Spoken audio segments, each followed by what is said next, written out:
Okay, welcome to a new episode of Bad Movies, everyone. In this episode, I'm going to be reviewing a movie that started production in the 1980s, was completed in the 1990s, and finally released in 2005, if you can believe it.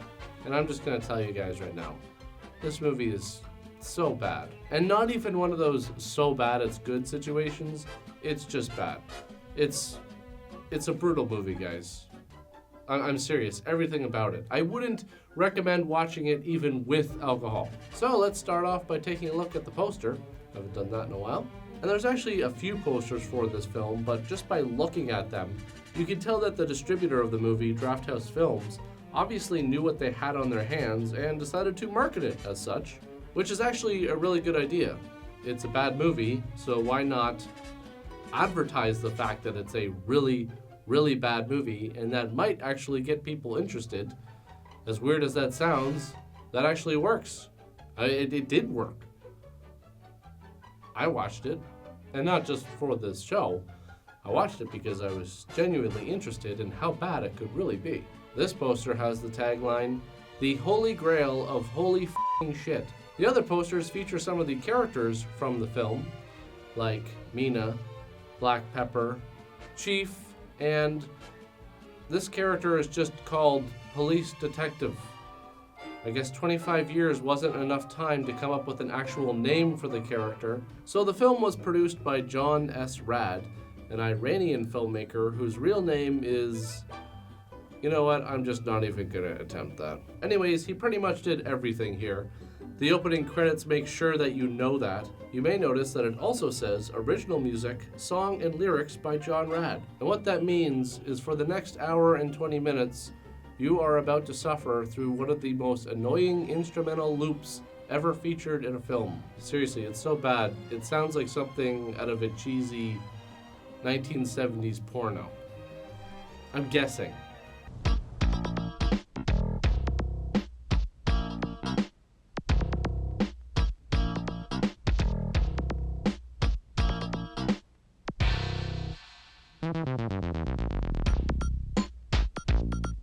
I found it hard to figure out exactly what was going on during the beginning of the film. So it starts with this police detective named David surprising his wife with an anniversary gift. By the way, this has nothing to do with anything. Seriously, the anniversary, it's completely irrelevant. We never even see her ever again throughout the movie. And now we cut to these two people. This is his brother Daniel and his fiancée Mina. And when you're shooting a movie but you don't have the budget to shoot in a location where you can control the sound, you end up with a lot of background noise, especially in like a location like a restaurant such as this that's open to the public. And what happens is you end up with really odd sounding audio like this. I love you. I love you very, very much. Meanwhile, David is pretending to smoke a cigarette when suddenly an armed robbery takes place. And you gotta love this fight choreography. And by the way, it's not just this scene. It's gonna be like this throughout the entirety of the movie. Son of a bitch, robbing my shop! Shut the up! You up!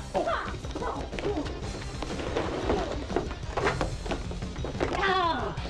And this should go without saying, but the acting in this movie is exactly what you think it's gonna be, but there's always a few moments that stand out from the others.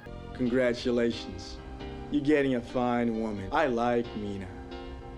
Be careful on the way home, okay? And I'll see you soon. Okay. See you there, my favorite brother. Daniel and Mina go out to the beach where they're spotted by two bikers looking for fun. I guess their idea of fun is rape and murder. So the one biker starts a fight with Daniel while the other tries to rape Mina. But Daniel ends up killing the one biker, which leads to the other one stabbing and killing him. Now as he's walking away, Mina runs up to him and convinces him that she wants him. Now I know she's just doing this as a ploy to get close to this guy so that she could murder him, but I have a hard time believing someone would be instantly able to repress the emotions that come with watching the person they love murdered right in front of them. Another thing I should point out is that when you're doing a scene with a lot of dialogue, it's always best not to use music that has a lot of singing in it. And if you do, you gotta make sure that the final mix is done really well and the music is really well in the background, or else you're gonna end up with something like this. We're going to be quiet. Is there someplace around here we can get something to eat? So in the motel room, Mina pretends to take a shower while the biker licks the blood off his knife. I have no idea why you would do this. I want you to rub my knees lightly. At the same time, lick my belly button. Now, maybe it's just me, but this seems very odd and specific. Rub your knees while licking your belly button at the same time. I mean, are there any more requests from the audience? Maybe spin some plates while you're at it? A few balloon animals, maybe. However, I have to say there is a reason for it. She wanted to get him in the perfect position so that she could stab him to death with the steak knife she was hiding between her butt cheeks. So after killing the biker with the butt knife, Mina hitches a ride, and during the trip to somewhere, she dreams about the past. So many memories, like that time she snuck up on her dad reading a book and scared him. Not when she was a kid though, this looks pretty recent. Like she's a grown woman in this scene. Or the time when she said she'd cook dinner for her father and Daniel.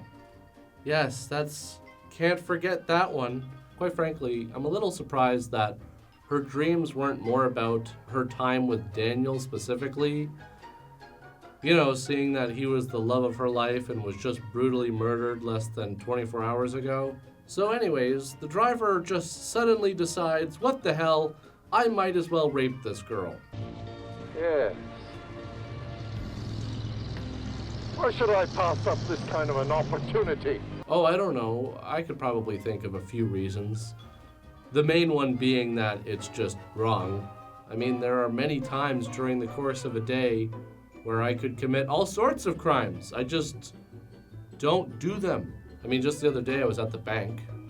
I guess I could have attempted to rob the bank, but I don't know, I guess my conscience and common sense just got in the way, as it typically does. So Mina threatens to cut off his junk, makes him strip off his clothes, and steals his truck, and for some reason, we're now treated to an entire sequence of him wandering around naked, which goes on for 5 minutes. At one point, after trying to figure out how to get out of this situation, he declares there's nothing left to do but dance, and starts dancing. None of this makes any sense. It's completely pointless. We're never going to see this character again, and to make it even worse, it's intercut with Mina crying upon finally coming to grips with what happened to Daniel. So, as an audience, we're supposed to simultaneously feel sympathy for Mina and find comic relief in this. Mina comes home to her father and somehow convinces him to just let her go if he loves her, and he gives her access to her savings account, and that's pretty much it. So wait, she just showed up at his house crying, saying that if he loves her, he'll let her go, and he's just like, yeah, sure, here you go. Don't you have any questions for your daughter? Like, I don't know, why are you crying? What's got you so upset? What do you mean by let you go? Where are you going? You know, just out of curiosity. Now, as she's leaving, she waves goodbye as he watches, but I have to ask, where is he watching from? I'm pretty sure this shot was taken in the same location just a few steps further down the sidewalk, because not only are the trees on the same side, but I'm pretty sure this is the same tree. So, police detective is on the phone talking to his girlfriend, and she's upset that she never gets to see him. And then we just go right into this. And you know what? I'm not even surprised anymore. It seems like every bad movie has a scene like this, and it's completely pointless. Oh no, police detective spends too much time at work. Too bad this has nothing to do with the story. Will never come up again during the course of the film. I mean, we barely even see the character throughout the course of the movie. There's even maybe like 4 scenes. And he's just there basically for exposition. And it's not even good exposition. It's like, yeah, we're still investigating those murders. And that's it. We searched Mina's house. We found a few things, some photos, savings account. You don't know where she is? No, but But? So Mina hires a hooker to tell her about what it's like being a prostitute because Mina wants to know everything there is to know about it. My customers, drug dealers, pimps.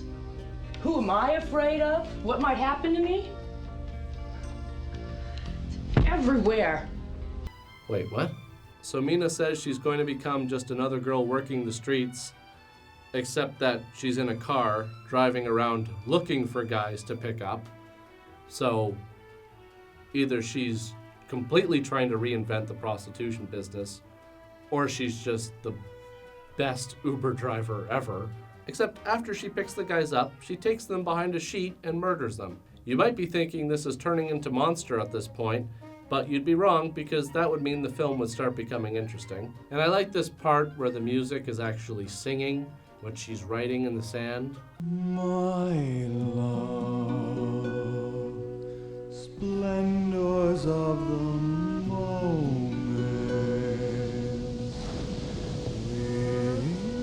Okay, I'm lying. I think it's really stupid. I just wanted to show it. And more memories of Daniel, like the time she gave him this hideous thing. And even the actor has trouble making it sound convincing. Beautiful. Here, I took a bunch of shells and glued them together. I don't know what this is or what you're gonna do with it, but it's for you. I don't even know what you would. He even looks confused as to what to do with it. Just, it's beautiful. How long until I can throw this out? Mina's car runs out of gas, so she hitches a ride, and I bet you can guess what happens. Yep, he's a rapist too. Well, I can't fault the film too much. I mean, it stays true to the title. It is filled with dangerous men. Almost exclusively. So Mina shoots him and then rolls the car down a hill where it explodes. And I gotta say, I don't really understand why she would do this. I mean, she needed a ride to get to the gas station to get gasoline. And here's a car that works. So why not roll the body down the hill and take the car to the gas station, even if it's just to get the gas and bring it back to the other car. Also, one more thing about this scene. Apparently, the car in this scene belonged to John Rad's daughter, and I guess one day he just took it from her and told her that she's just never gonna see it again. And it wasn't until apparently 20 years later when she saw the film that she found out what happened to her car.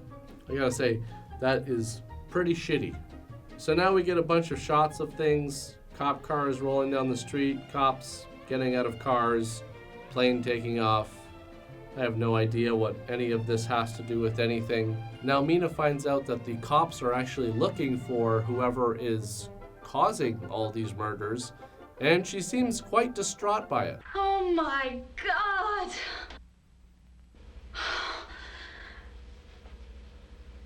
They're getting closer and closer every day. Yes, who would have thought police actually investigate murders? Hey, here's an idea. If the thought of getting caught by the police for murdering people bothers you so much, maybe stop killing people. I mean, most of the people she's killed haven't even done anything. They were just standing on the street, minding their own business until Mina came along and started stabbing away. So David goes to a biker bar looking for information about the bikers that were killed at the beginning of the movie. There's this woman playing darts, and one of the bikers decides he wants some of that, so after a bit of a struggle, the woman gets away and leaves to go to the beach because, you know, nothing like some assault to put you in the mood for a good swim. The biker, of course, follows her onto the beach to, what else? Rape her, of course. But luckily, David isn't far behind. Do you mind telling me your name so I know who to warn to? Clint Wiswood. Right. I think I'll call you Clink Cuckoo. I think I'll call you Cling Cuckoo. Cling Cuckoo. I don't even know what to say about that. I'm not even sure what I'm watching anymore. So this fight isn't even really a fight. It's just David grabbing the biker's head and just kind of twisting it until the biker just passes out. But it goes on for some time, long enough for apparently the woman to get dressed and stand there and watch. So the chief is on the phone with police detective. And now I gotta say, I personally don't think it would be too hard to memorize the lines in this scene, but apparently I would be wrong because I'm pretty sure that's the script right there on the table. He's literally reading his lines right off of the page. They're even highlighted for him. I mean, if you're gonna do that, fine, just crop the frame, man. Just zoom it in or something. David and the dart player, I'm just gonna call her that because that's what the credits have her listed as, try and set up a trap for the biker that tried to rape her by just basically hanging out on the side of the road. I don't know how they knew the bikers would be coming down this road, but whatever. Anyways, the biker tries once again to rape her.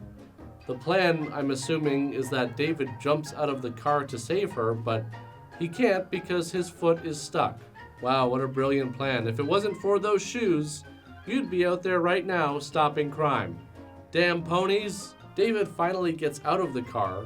The biker fires his gun right at him, but it does nothing. I guess he was wearing a bulletproof vest, but let's be real here. You don't just stand in front of a gun and the bullets are just ping, ping, ping, ping, ping. So a fight ensues, and wow, just look at this move. What a master of self-defense. David resorts to his twisting head technique again, with what I'm assuming is the same guy. I'm just a little confused by his constantly changing tattoos. I mean, if you're gonna use rub-on tattoos, it might be a good idea to buy a whole bunch of the same tattoo, just so that if shooting the scene goes on for a few days, you have enough to sustain the length of the production. So the police find out it's been Mina committing all the murders.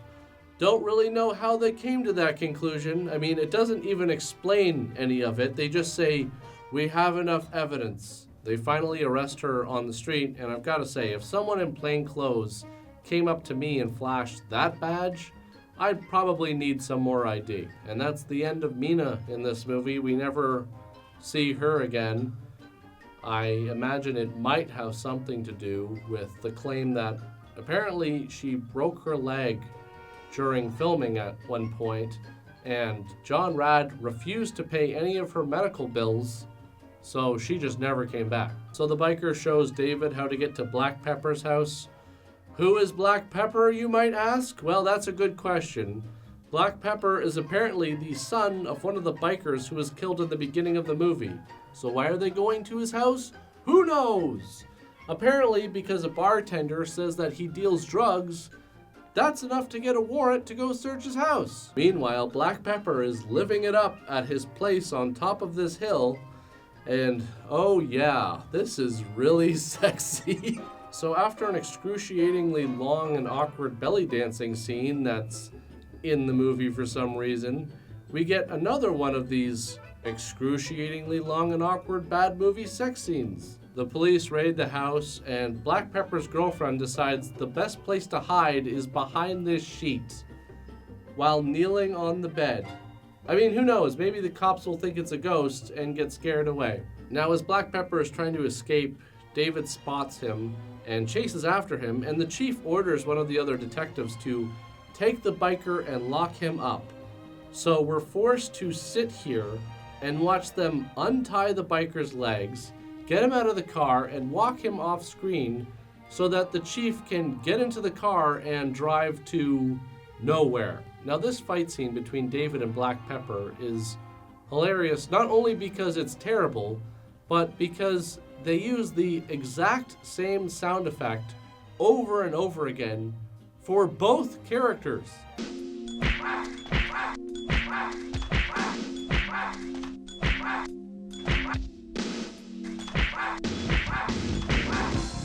Finally, the chief shows up.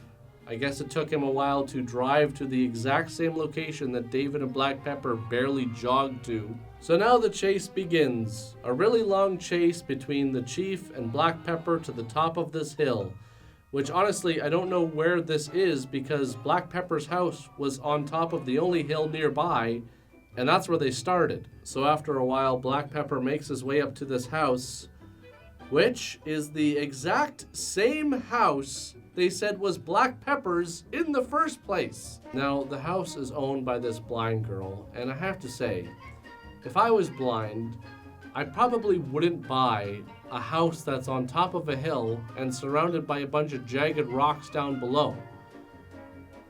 Seems kind of like playing with fire, if you ask me. But then again, how would she know? Black Pepper sneaks into the house, and this just doesn't match up at all. Because this is clearly a window, and this is clearly a door. So she hears him come in, and luckily she always keeps a Luger in her lap, apparently.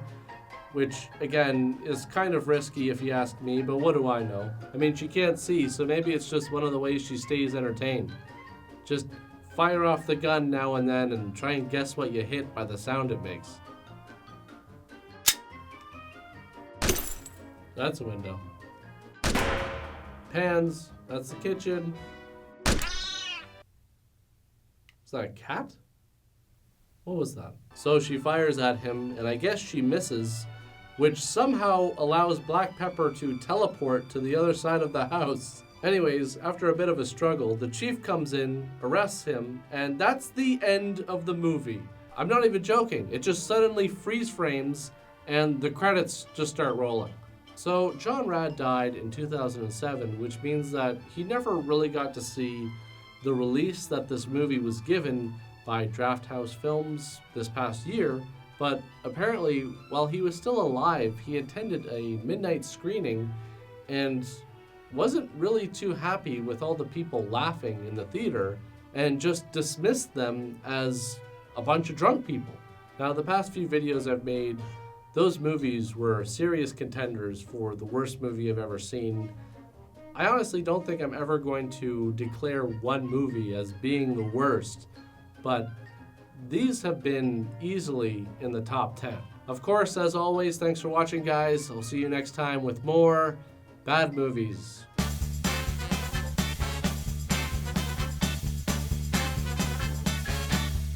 It's so bad, it sounds like something I imagine would be in a cheesy 1970s porno.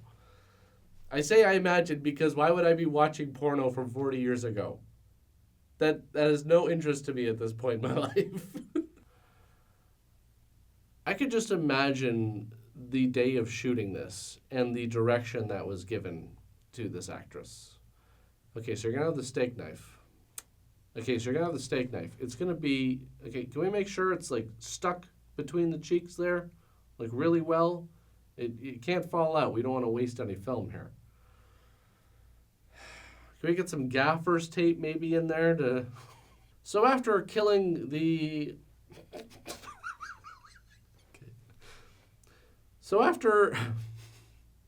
Okay.